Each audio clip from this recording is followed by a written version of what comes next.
Bonjour, je suis Corinne Mascala, professeure de droit privé spécialisée en droit pénal et j'assure le cours de droit pénal des affaires.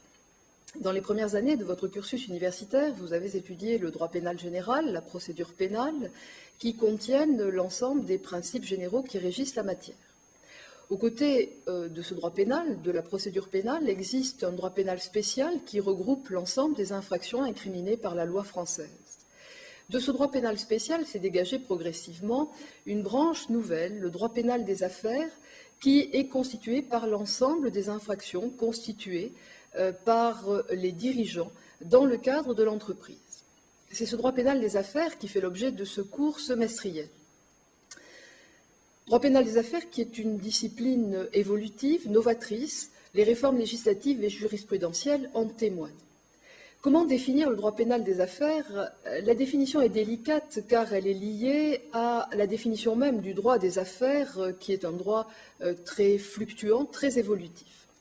Cependant, même s'il n'y a pas une unanimité dans la doctrine, on peut admettre que le droit pénal des affaires est constitué par l'ensemble des infractions qui portent atteinte à l'ordre financier, à l'ordre économique et social, mais également par toutes les infractions contre les personnes et les biens commises dans le cadre de l'entreprise.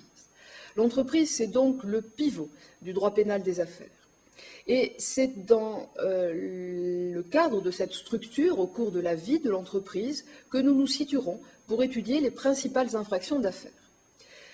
Ce cours, bien entendu, ne vous permettra pas d'étudier tout le droit pénal des affaires. Il faut faire des choix. Ces choix sont arbitraires et ces choix reposent sur les infractions les plus importantes, celles qui donnent lieu aux plus grands contentieux en la matière.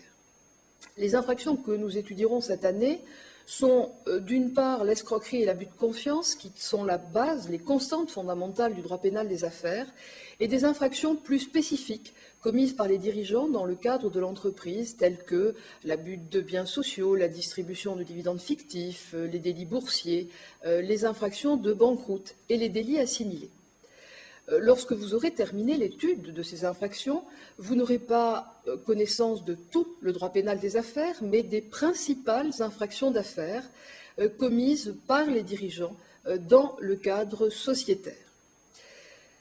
Cette étude suppose que vous ayez encore en mémoire les principes du droit pénal général, puisque le droit pénal général, encore une fois, constitue la base de ce droit pénal des affaires.